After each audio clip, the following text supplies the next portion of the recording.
ٹھیک ہے، یہ 15 فوائد تھے درود کے.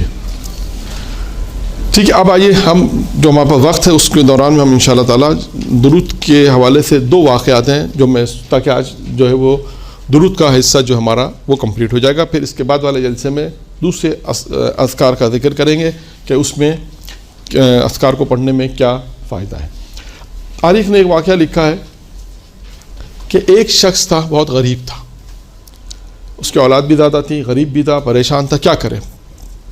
تو اب اس نے سوچا کہ بالآخر کچھ روزی کمانے کے لیے کچھ تو کیا جائے، تو اپنے گھر سے نکلا. جب وہ اپنے گھر سے نکلا تو اس نے دیکھا کہ ایک مسجد سے آواز آ رہی ہے، یعنی مجلس ہو رہی ہے. ہمارے اسلام میں مجلس ہو رہی ہے، ایک واعظ ممبر بیٹھ کے نصیحتیں کر رہا ہے، نصیحت کر رہا ہے، مجلس ہو رہی ہے. تو وہ مجلس میں جا کے بیٹھ گیا. اور اس واقعے میں دیکھیے جہاں درود کے فوائد بیان ہوں گے وہاں ایک فائدہ اور بھی ہے، وہ یہ کہ مجلس میں جانے کا فائدہ کیا ہے. مجلس انسان کے لیے ہدایت کا سبب ہے، مجلس انسان کے لیے جنت میں جانے کا سبب ہے، مجلس انسان میں معرفت حسین کا سبب ہے. یہ دیکھتے رہیے گا کہ مجلس میں جانا کتنا انسان کو مفید رہتا ہے. یہ شخص مجلس ہو رہی تھی، یہ شخص وہاں جا کر بیٹھ گیا اور اس مجلس میں ذاکر نے درود کے فضائل بیان کیے. اور وہ جو شروع کے 2 فضائل تھے کہ پروردگار عالم جو تھی کہ خدا اس کی روزی، خدا وند متعال یہ تھا خدا اس کی روزی میں اضافہ کرتا ہے، یہ اس ذاکر نے بیان کیا. اور 2 جملے بیان کیے تھے کہ خدا اس کی روزی میں اضافہ کرتا ہے، یعنی معصوم کی روایت ہے، اور خدا بغیر کسی زحمت کے مشقت کے اس کو روزی دے گا. جب اس نے یہ 2 جملے سنے، اور بھی فوائد تھے لیکن 2 جملے سنے، اس کے بعد جب مجلس ختم ہو گئی اس کے بعد اس نے کہا کہ اب میں درود پڑھنا شروع کروں، کیونکہ درود پڑھنے سے روزی ملے گی. اچھا اب دیکھیں ایک اور فائدہ جو ہم نے تمام بیان کیا، اس میں ایک فائدہ روزی کا بھی ہے کہ انسان اگر اللہ پہ اعتقاد رکھتا ہے، معصومین پہ اعتقاد رکھے اور کہے کہ پروردگار جو تو نے کہا ہے اور تیرے معصومین نے جو بات کہی ہے، پیغمبر اسلام نے فضیلت بیان کے ساتھ یہ درود کی، تو میں اس اعتقاد کے ساتھ انسان درود پڑھے تو اس کی مشکل حل ہوگی. اس غریب شخص نے اس عالم کی بات پہ اعتقاد رکھا کہ بھائی یہ معصوم کی روایت بیان ہو رہی ہے، اور اس نے کہا کہ درود پڑھنے میں مشغول ہو گیا. اور کہتا ہے کہ کچھ عرصے کے بعد جب کچھ 2-4 دن گزرے، 5 دن گزرے، تو کہنے لگا کہ جب میں ایک جگہ سے گزر رہا تھا وہاں دیکھا کہ ایک پتھر اس سے ٹکرایا، اس کے پیر میں لگا، اور پتھر کے ٹکرانے کے بعد اس نے جب دیکھا زمین پر تو اسے ایسا کچھ لگا کہ یہاں پہ کچھ ہے. جب اس نے اس کو کھودا تو پتہ چلا کہ اس میں سونے کے سکے تھے، ایک برتن تھا جس میں سونے کے سکے تھے. اچھا اب اس نے خیال کیا کیا، اس نے کہا تھا عالم نے تو کہا تھا کہ اللہ آسمان سے روزی دے گا، یہ تو زمین سے ملی ہے، یہ میرے کسی کام کی نہیں ہے، کہیں میری کسی کام کی نہیں ہے. تو اللہ نے کہا تھا آسمان سے روزی دے گا. اس نے وہیں چھوڑا اور گھر آ گیا. اور گھر آنے کے بعد پھر اپنی زوجہ سے جو ہے ساری ذکر کرنے لگا.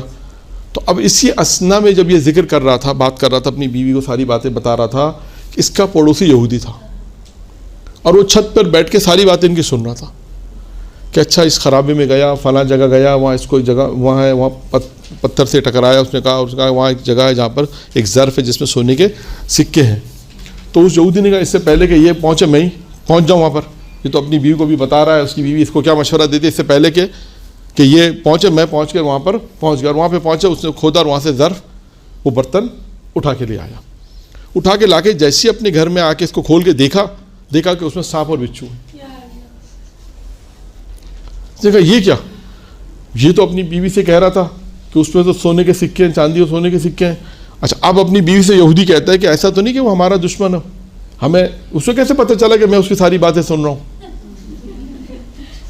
اسے کیا پتہ ہو سکتا ہے، کہہ رہا ہوں اس نے ہم سے بدلا تو نہیں لے رہا کہیں سے، ہمارا دشمن تو نہیں ہے کہ جان بوجھ کے اس نے ایسی باتیں کی ہیں کہ میں وہاں جاؤں، لالچ میں جاؤں اور وہاں سے جو ہے وہ برتن اٹھاؤں اور یہ سانپ بچھو جو میرے گلے میں آ جائیں، یہ جانور میرے گلے میں آ جائیں. کہا یقیناً اس نے ایسی حرکت کی. اب اس نے کیا کہ اچھا ادھر یہ سوچ رہا ہے اپنی بیوی کے ساتھ یہ باتیں کر رہا ہے، وہ ادھر اپنی بیوی سے بات، اور اس کی بیوی اسے کیا کہہ رہی ہے کہ بھائی اب تم جیسا بھی کو عقل مند ہوتا ہے، اللہ نے تمہیں ایک روزی کا سبب فراہم کیا، تمہیں دیا، تم چھوڑ کر آ گئے. اس نے کہا نہیں، اللہ نے کہا تھا آسمان سے روزی آئی، تو یہ تو زمین سے آئی تھی، لیکن انشاءاللہ اللہ آسمان سے دے گا، انشاءاللہ آسمان دے گا. درود پڑھو، کہا انشاءاللہ درود پڑھو، اللہ تمہیں آسمان سے دے گا، درود پڑھو انشاءاللہ. اب اسی اسنا میں اس یہودی نے کہا کہ اب میں اس جانوروں کو کیا کروں، چھت پر جا کے اس کے صحن میں اس کے روشن انداز جو تھے اس سے جا کے اس کے گھر میں پھینکنے لگا. اچھا اب وہ جو پھینکنے لگا تو اس سے یہ مسلمان تھا، اس نے کہا کہ کچھ چیز ہمارے گھر میں گر رہی، آؤ چل کے دیکھیں. دوسرے کمرے میں آئے، دیکھا تو چھت سے چیزیں گر رہی تھی, وہ سونے چاندی کے سکے تھے, سونے چاندی کے سکے گر رہے ہیں. تو اب یہ کہنے کا اپنی بیوی سے کہنا, دیکھو اللہ سے, میں نے کہا تھا نا درود پڑھ اللہ دے گا آسمان سے, کہا تھا نا اللہ آسمان سے دے گا, دیکھو آسمان سے. اچھا اب ادھر یہ یہودی جو تھا یہ پریشان ہو گیا کہ میں تو سانپ بچھو سمجھ کے پھینک رہا ہوں, وہ سونا بن کے اس کے گھر میں گر رہا. اس کے بعد جب اس نے یہ راز دیکھا, اس کے بعد اس سے پوچھا, اس نے ساری داستان بیان کی, اور اس کے بعد وہ اس سے یہ معجزہ دیکھ کر, دیکھیں سلوات کا یہ معجزہ دیکھ کر وہ مسلمان ہو گیا. اچھا اب اس میں آپ دیکھیے نتیجہ کیا ہے, اس واقعے میں وہ مسلمان ہو گیا. اب درود پڑھنے کا کیا فائدہ ہوا؟ ایک اعتقاد, کتنا محکم. دوسرا یہ درود پڑھنے کا فائدہ ہے اعتقاد کے